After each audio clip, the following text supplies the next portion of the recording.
कलकत्ता के Radha Govind car hospital में post graduate की पढ़ाई कर रही मेडिकल की छात्रा के साथ घिनौने बलात्कार के बाद उसके मर्डर की चर्चा पूरे देश में चल रही है।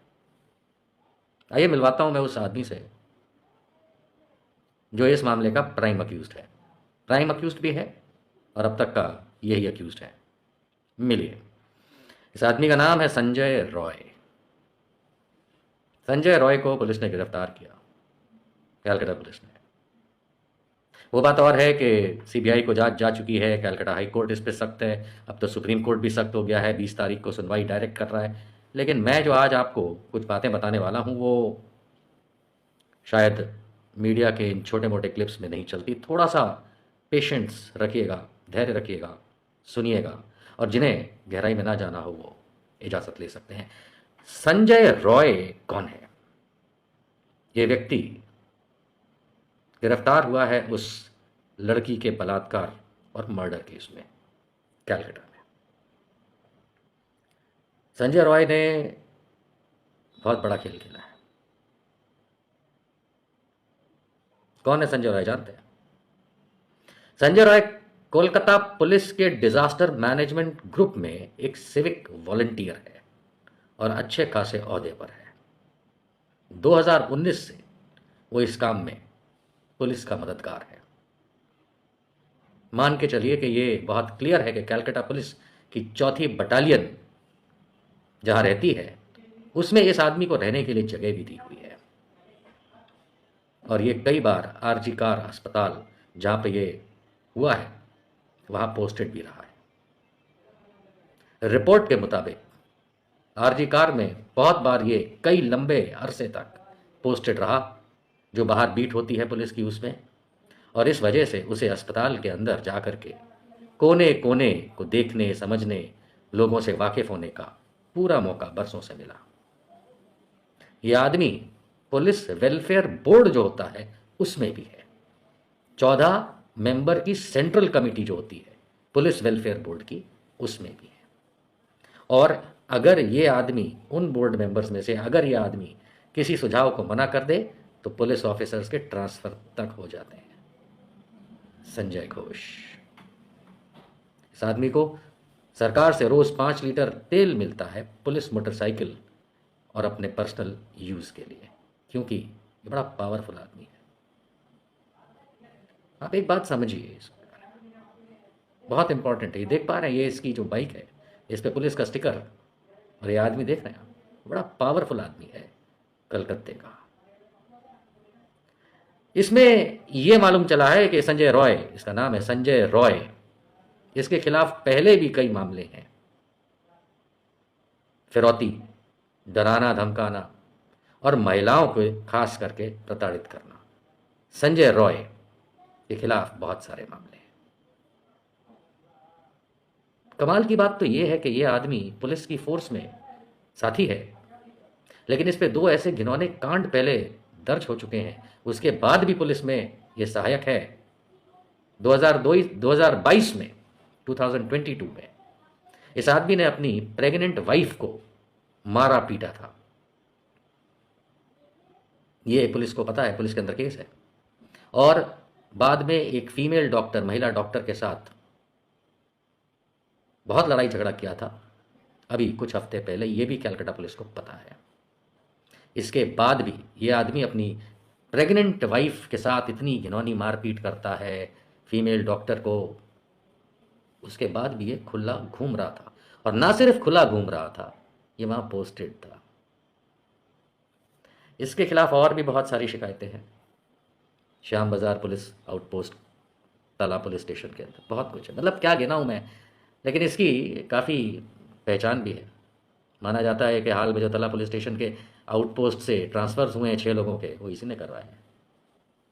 अब आप सोचिए, संजय रॉय जैसा ताकतवर आदमी हमारे देश में क्या नहीं कर सकता। हुँ? आप अगर अपने समाज में, अपने शहर में, अपने राज्य में देखेंगे ना, संजय रॉय जैसे बहुत सारे घूम रहे हैं, कुछ तो राजनीति में भी हैं, घूम रहे हैं ना, समझ गए ना। आंख बंद करके सोचिएगा, 1 मिनट के लिए सोचिएगा, इतने पावरफुल घिनौने बदमाश क्या आपके शहर, इलाके, ज़िले में नहीं है? हैं। और पुलिस इनका या प्रशासन का क्या कर पाती है? कुछ नहीं। ये मैं लिस्ट पूरी गिनता जाऊंगा तो बहुत लंबी हो जाएगी कि ये एक धंधा चलाता था इसी हॉस्पिटल के बाहर, ये संजय रॉय, जिसमें ये वहाँ जो गरीब लोग आते थे उनको एडमिट करने के नाम पे पैसे लेना, ब्राइब, डिस्काउंट दिलाने के नाम पे बिस्तर पे रिश्वत लेना, ये सभी काम सब पता है। कैलकाटा पुलिस की रिपोर्ट पढ़ रहा हूँ मैं, ऐसा भी नहीं है कि कोई, कैलकाटा पुलिस ने जो कुछ बताया वही सब मैं आपको बता रहा हूँ। लेकिन कमाल ये कि ये सब कैलकाटा पुलिस जानती थी, तो फिर भी ऐसे घिनौने गंदे आदमी को, जैसे आपके शहर में घूम रहे वैसे वहाँ भी ये घूम रहा था। अब ये पता करते हैं कि ये फंसा कैसे। ध्यान से सुनिएगा। जिस सेमिनार रूम में वो लड़की की लाश मिली, वहां पे एक टूटा हुआ ईयरफोन मिला था। टूटा हुआ ईयरफोन। बहुत ध्यान से, मैं बिल्कुल जल्दीबाजी नहीं मचाऊंगा। जिस सेमिनार हॉल में बेचारी की लाश मिली, उसमें एक टूटा हुआ ईयरफोन का टुकड़ा मिला, जो कि 3rd फ्लोर पे है, इमरजेंसी बिल्डिंग उस हॉस्पिटल की वहां पे। और इसी चीज ने संजय रॉय को फंसाया। आइए समझते हैं कैसे और क्या क्या हुआ। देखिए, सीसीटीवी कैमरे की फुटेज में संजय रॉय इमरजेंसी बिल्डिंग में, याद रखिएगा उसी के 3rd फ्लोर पे ये सेमिनार रूम था, करीब सुबह 4 बजे एक ब्लूटूथ डिवाइस पहने हुए, जो यहां कान में पहनते हैं, ऐसे लटका हुआ होता है, वो करीब 4 बजे इमरजेंसी बिल्डिंग में दाखिल होता हुआ संजय रॉय दिखा सीसीटीवी में। लेकिन 40 मिनट के बाद जब वो बाहर जाता हुआ दिखा बिल्डिंग से, तब ये ईयरफोन डिवाइस उसके पास नहीं था। ठीक, यानी कि सुबह 4 बजे जब ये बिल्डिंग में एंटर करता है तो इसके पास एक ईयरफोन डिवाइस था, जैसे कान में लगाते हैं, लटका हुआ होता है। और 40 मिनट के बाद जब ये बाहर निकलता है बिल्डिंग से, तब सीसीटीवी कैमरा में वो डिवाइस नहीं दिखता। बाद में जब ये डिवाइस पकड़ा गया तो उसकी जो पेयरिंग होती है, ब्लूटूथ पेयरिंग, वो इसी के सेलफोन से पाई गई थी। अगर ये ब्लूटूथ डिवाइस नहीं होता तो ये पकड़ा भी नहीं जाता। अब समझते हैं कि उस शुक्रवार की रात हुआ क्या। राधा गोविंद कार अस्पताल, आरजी कार अस्पताल, कैलकाटा, शुक्रवार की रात, आधी रात के बाद, पोस्ट ग्रेजुएशन की पढ़ाई कर रही ट्रेनी डॉक्टर, नाम लेने की ज़रूरत नहीं है, अपने 4 साथियों के साथ, कलीग्स के साथ जो पढ़ रहे हैं, वो खाना ऑर्डर करते हैं और डिनर करते हैं सेमिनार रूम में। ये वही रूम है जो इमरजेंसी बिल्डिंग में 3rd फ्लोर पे है। और ये खाना खाते समय टीवी पे नीरज चोपड़ा का सिल्वर मेडल जीतते हुए उसे देख रहे थे। खाना खाने के बाद इनके साथ जो 4 इनके साथी थे, कलीग्स थे, वो चले गए और ये अकेली उस कमरे में, सेमिनार रूम में अपनी पढ़ाई करने बैठी। उसने अपनी जो कामकाजी ड्यूटी थी वो अपने कलीग्स को हैंड ओवर की और सेमिनार हॉल में करीब 2 बजे तक वो पढ़ाई करती रही। 2 बजे के आसपास हॉस्पिटल से कोई सेमिनार हॉल में आया और पेशेंट के ट्रीटमेंट के बारे में इससे डिस्कस किया। अब यही स्टेटमेंट्स आ रहे हैं पुलिस से भी और आरजी कार से। आधिकारिक स्टेटमेंट्स बता रहा हूं मैं आपको कि पुलिस ने बताया कि सुबह, यानी कि मुंह अंधेरे 2:35, 2:35 AM, इस लड़की के किसी कज़न ने मैसेज करके पूछा तो इसने जवाब दिया कि हाँ, सब कुछ नॉर्मल है, एवरीथिंग इज फाइन। 3 बजे के आसपास सुबह हॉस्पिटल स्टाफ मेंबर ने इसको अकेले लाल ब्लैंकेट के नीचे लेटे हुआ सेमिनार हॉल में देखा। माना जाता है कि इसके बाद सेमिनार हॉल में संजय रॉय आता है। 3 बजे के आसपास ये सो रही थी, ब्लैंकेट लाल कलर का था, ओढ़ के सो रही थी।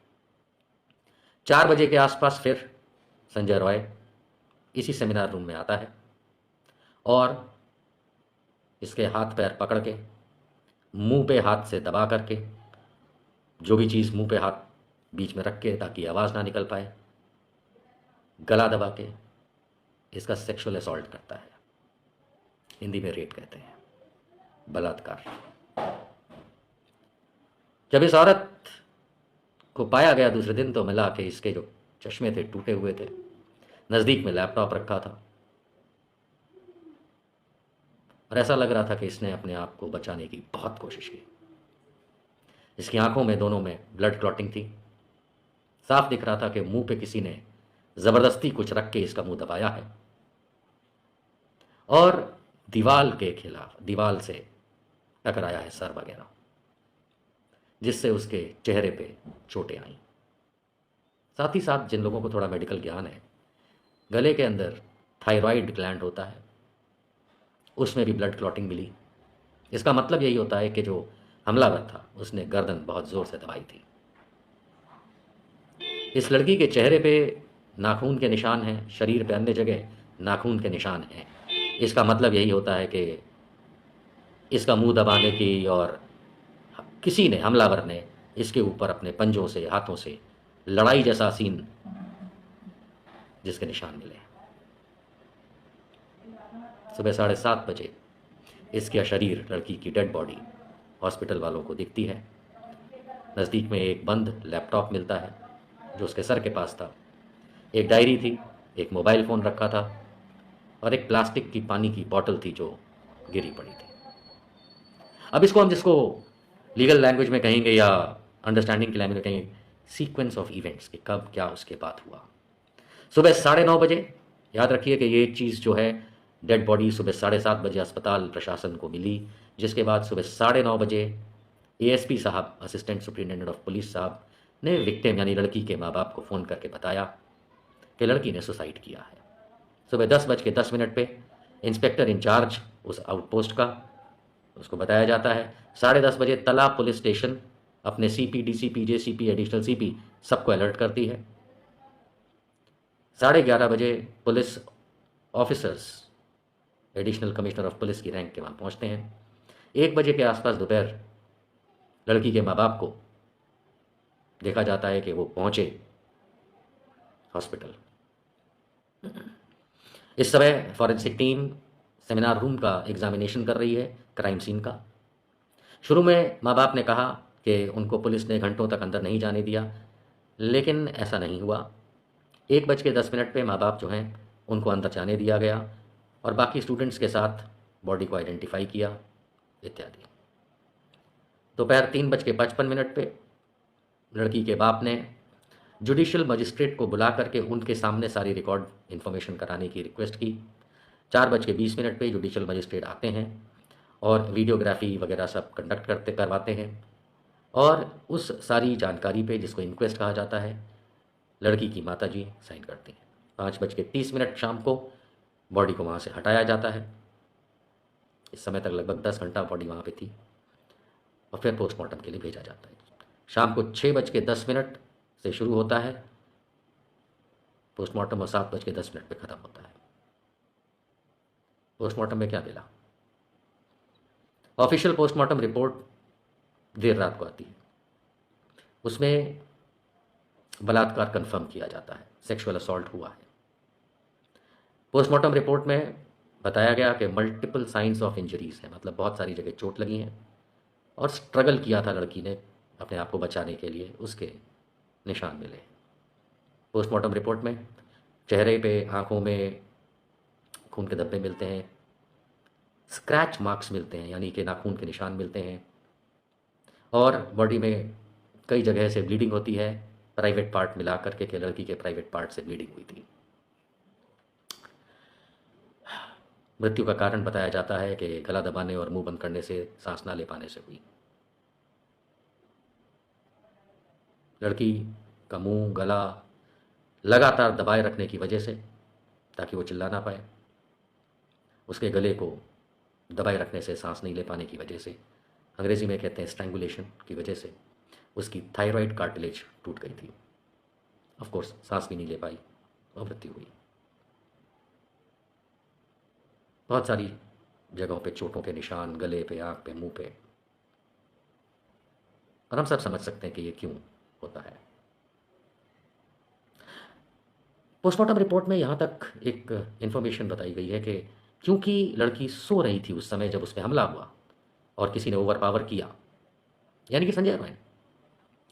तो जो हमलावर था उसको एक एडवांटेज पॉइंट मिला कि लड़की सो रही थी, इसलिए बड़ा आसानी से उसको कंट्रोल कर लिया। स्वाभाविक है, जग रही होती तो शायद ना कर पाता। लेकिन कुछ बातें और भी क्लियर हुई हैं जो मीडिया में गलत चल रही थी। फॉर एग्जाम्पल, कोई फ्रैक्चर या हड्डी टूटने का निशान नहीं मिला। शरीर का कोई भी हड्डी नहीं टूटा। कॉलर बोन के बारे में कह रहे थे, पेल्विस के बारे में, जो नीचे के भाग होते हैं वहाँ की हड्डियों के बारे में, ये सब मीडिया में चल रहा था। लेकिन ऑटोप्सी रिपोर्ट यानी पोस्टमार्टम में कोई भी हड्डी टूटी नहीं मिली। फॉरेंसिक फाइंडिंग्स के अंदर अब इंटरेस्टिंग हो जाएगा, क्योंकि interesting in the sense legality के हिसाब से, मैटर को समझते हुए, कि जो फॉरेंसिक फाइंडिंग्स हैं संजय रॉय पे, उसमें संजय रॉय के शरीर पे नाखूनों के निशान मिले हैं कई जगह पे। और जब उसका पड़ताल किया गया नाखूनों के निशानों का जो संजय रॉय के शरीर पे मिले, तो स्किन और ब्लड सैंपल जब टेस्ट किया गया, जो लड़की का था, लड़की के ऊपर निशान थे, लड़के का संजय रॉय का था, संजय रॉय के जो निशान मिले तो मैच कर गए। यानी कि वो ईयरफोन का मिलना, वो ईयरफोन की ब्लूटूथ पेयरिंग संजय रॉय के मोबाइल से होना, लड़की के शरीर पे नाखूनों के निशान और संजय रॉय के शरीर पे नाखूनों के निशान, लड़की के नाखून के अंदर मिली ब्लड और स्किन के बहुत बारीक टुकड़े संजय रॉय से मैच कर गए। संजय रॉय। कुछ बातें और मालूम चली हैं कलकत्ता पुलिस से, जो एक सोशल मीडिया पे बहुत जगह चलने लगा था कि 150 मिलीलीटर वीर्य सीमेन लड़की के प्राइवेट पार्ट के अंदर मिला है, वो गलत है। उतना तो पॉसिबल भी नहीं है, उसको डिस्कस करने की ज़रूरत नहीं है। लेकिन वो मीडिया में भी चला और सोशल मीडिया में भी लोग लिखने लगे। लेकिन वो कंफर्म हुआ है कि इट इज़ इम्पॉसिबल कि इतना सारा हो उसके अंदर, क्योंकि लोगों ने तो यहाँ तक लिखना शुरू कर दिया था कि 3 अलग लोगों का था। पहली बात तो ऑटोप्सी रिपोर्ट में देखने से नहीं मालूम चलता है कि 3 लोगों का है कि 2 लोगों का है, वीर्य वीर्य होता है। लेकिन वो क्वांटिटी को डिनाई किया गया है कि इतनी सारी क्वांटिटी नहीं थी। साफ कहा गया है कि भाई एक एडल्ट मेल क्या कर सकता है, कितना इजैकुलेट कर सकता है, वैसा ही है। इतना सारा इम्पॉसिबल बातें थी, पता नहीं क्यों चल रही थी, बट ठीक है। दूसरा एक सोशल मीडिया पे चल रहा था कि महिला का कॉलर बोन, लड़की का कॉलर बोन, ये होता है कॉलर बोन हड्डी, ये टूटी है। पर ऐसा कुछ भी नहीं था। और जो पेल्विक ग्रिडल होती है वो टूटी है, ऐसा भी नहीं था। कोई भी ब्रोकन बोन्स नहीं है, कोई भी हड्डी नहीं टूटी। एक क्लेम था, क्लेम इन द सेंस ये कहा गया मीडिया में, सोशल मीडिया में, कि कलकत्ता पुलिस ने, कोलकाता पुलिस ने लड़की, मृत लड़की विक्टिम के पेरेंट्स को, माँ बाप को फ़ोन करके ये बताया गया, जो आपने वीडियो में पहले सुना भी था, कि लड़की ने सुसाइड किया है।